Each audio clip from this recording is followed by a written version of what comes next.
मला आनंद आहे त्या नाटकाला इतकी नामांकनं मिळालेत आणि आय होप त्यांना खूप सारी बक्षिसं पण मिळतील. झी नाट्य गौरवला मी अँकरिंग करते आणि मी त्याला प्रश्न विचारू शकले.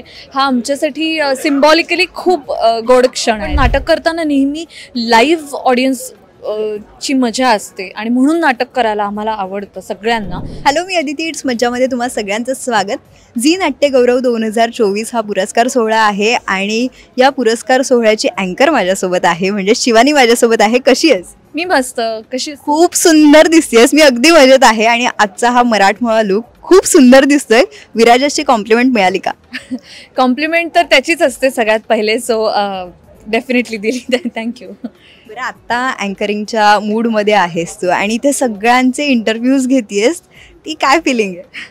खूप छान वाटतंय मला. ॲक्च्युली आत्ता मी तुझ्या जागी आली असं वाटतंय आणि तुमचं दुःख पण आणि तुम्हाला जी मजा येते, इट्स मज्जा, ती मला कळती आत्ता अँकरिंग करताना. पण खरंच झीचे खूप आभार, झी नाट्य गौरवचे, की मला ही संधी दिली आणि खूप मज्जा येते मला खरंच. बरं, आत्ता नवऱ्याला नॉमिनेशन मिळालं आहे गालिब या नाटकातून, तर ती फिलिंग कशी आहे त्याबद्दल काय सांगशील? आणि मगाशी तुम्ही सोबत होतात, सोबत तू त्याला प्रश्न विचारलेस, काही मजा मस्ती केली, त्याबद्दल पण काय सांगशील? मला खूप छान वाटतंय की विराजसला सुद्धा वैयक्तिक नामांकन आहे गालिबसाठी आणि त्यांच्या अख्ख्या नाटकाला 9 नामांकन आहेत आणि ते नाटक इतकं सुंदर आहे, म्हणजे विराजसचं आहे म्हणून नाही, पण चिन्मय दादांनी सुद्धा इतकं छान लिहिलं आहे ते नाटक. मला तर मी किती वेळा बघू शकते असं ते आहे. त्यामुळे मला आनंद आहे त्या नाटकाला इतकी नामांकनं मिळालेत आणि आय होप त्यांना खूप सारी बक्षिसं पण मिळतील. आणि तू जे विचारलंस की विराजसचा मी इंटरव्ह्यू घेत होते, कसं वाटलं? तर खूप छान वाटलं. मी आणि विराजस एकमेकांना 10-12 वर्ष ओळखतो आणि आमची भेट नाटकामुळे झाली होती. नाटक आम्ही करत नसतो तर भेट नसती झाली. आणि आज झी नाट्य गौरवला मी अँकरिंग करते आणि मी त्याला प्रश्न विचारू शकले. हा आमच्यासाठी सिम्बॉलिकली खूप गोड क्षण आहे. त्यामुळे मला खरंच खूप मजा आली. ही संधी तुला झी नाट्य गौरवने दिली आहे आणि तू घरात प्रश्न विचारत असशील, पण इथे आल्यावर असं कोणतं आहे की हा प्रश्न मी त्याला इथे विचारायला पाहिजे होता, असं कोणता प्रश्न आहे जो विचारला नाही? विचारला नाही असा प्रश्न म्हणजे बक्षीस दिल्यावर तू मला पार्टी देणार की मी तुला पार्टी द्यायची, हा महत्त्वाचा प्रश्न माझा विचारायचा राहिला आहे. सो बघूया आता काय होतंय. मला असं वाटतं तूच त्याला पार्टी देशील, कारण की तो तेवढा आनंद असेल. बरं, गालिब हे नाटक तू पहिल्यांदा जेव्हा पाहिलंस तेव्हा विराजसला काय कॉम्प्लिमेंट दिली होतीस, आठवतं?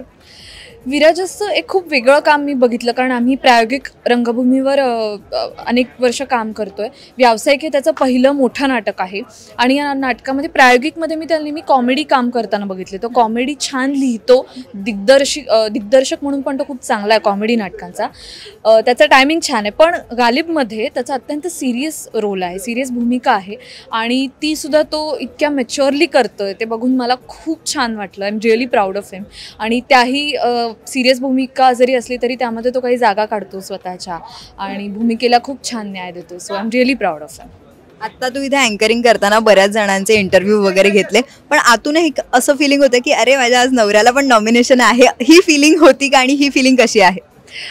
खूप छान आहे ही फिलिंग आणि अर्थातच नॉमिनेशन त्याला मिळाल्याचा आनंद आहे. पण मला असं वाटतं की त्याला बक्षीस मिळो व न मिळो, प्रेक्षक जी दाद देत आहेत त्याच्याच नाटकाला असं नाही, इथे येणाऱ्या कुणालाही हे पटेल की नाटक म्हणून, कलावंत म्हणून तुम्हाला प्रेक्षक काय दाद देत आहेत हे महत्त्वाचं असतं.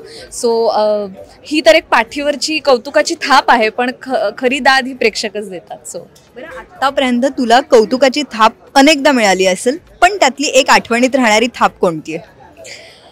मला नाटकाच्या वेळी अशी एक आठवण नाही आहे, पण नाटक करताना नेहमी लाईव्ह ऑडियन्स ची मजा असते आणि म्हणून नाटक करायला आम्हाला आवडतं सगळ्यांना. तुम्ही जर काही सिरियस काही करत असाल तर लगेच तुम्हाला लोकांच्या डोळ्यात पाणी दिसतं, तुम्ही लोकांना हसवू शकता. तुम्ही जे करता त्यावर लोकांचे मूड्स अवलंबून असतात आणि तुम्ही त्यांना त्या प्रवासात घेऊन जाता. ही खूप महत्त्वाची गोष्ट आहे असं मला वाटतं. आणि कलाकार म्हणून आठवण म्हणशील तर मी डॉक्टर बाबासाहेब आंबेडकर महामानवाची गौरवगाथा या सिरियलमध्ये रमाबाई आंबेडकरांची भूमिका केली होती. तर तेव्हा मला खूप लांबून, मला असं वाटतं धुळ्याहून वगैरे एक फॅमिली भेटायला आली होती आमच्या सेटवर आणि ते बराच वेळ लांब उभे होते, माझ्याशी बोलत नव्हते, फक्त बघत होते. आणि मी ते बघितलं, मी म्हटलं की तुम्हाला बोलायचं आहे का, तुम्ही कुठून आलात काय वगैरे, कारण ते घाबरत होते. तर मी त्यांना असं विचारल्यावर त्यांना अचानक रडू आलं आणि त्यांना भरून आलं होतं आणि ते आम्हाला म्हणाले की आम्ही रमाबाईंना तुमच्यातच पाहतो, कारण आत्तापर्यंत आम्ही रमाबाई कशा असतील हे बघितलं नव्हतं, आम्ही फक्त वाचलं होतं त्यांच्याबद्दल. आणि म्हणून त्यांनी माझे पाय धरले आणि म्हणजे चांगल्या अर्थाने अंगावर येणारा तो प्रसंग होता, कारण मी तर फक्त एक कलाकार आहे. मी काही म्हणजे मी ती भूमिकाच करू शकते फक्त, आणि त्यांच्याकडून शिकू शकते, तेवढंच आपण करू शकतो. पण ती खूप मोठी आणि महत्त्वाची अशी कौतुकाची थाप मिळाली मला. खूप छान वाटलं मला हे ऐकून, आणि हीच पोचपावती असते. आणि आज अँकरिंग करतेयस आणि सुंदर अभिनेत्री आहेसच, आणि सगळंच हे मिळून आलंय, त्यामुळे गोड दिसतीयस. Thank you so much. Thanks to you interview घेतल्याबद्दल. थँक्यू. मराठी चित्रपटसृष्टीतील लेटेस्ट अपडेट्स आणि गॉसिपसाठी आमच्या चॅनेलला सबस्क्राईब करा आणि बेल ऐकन दाबायला विसरू नका.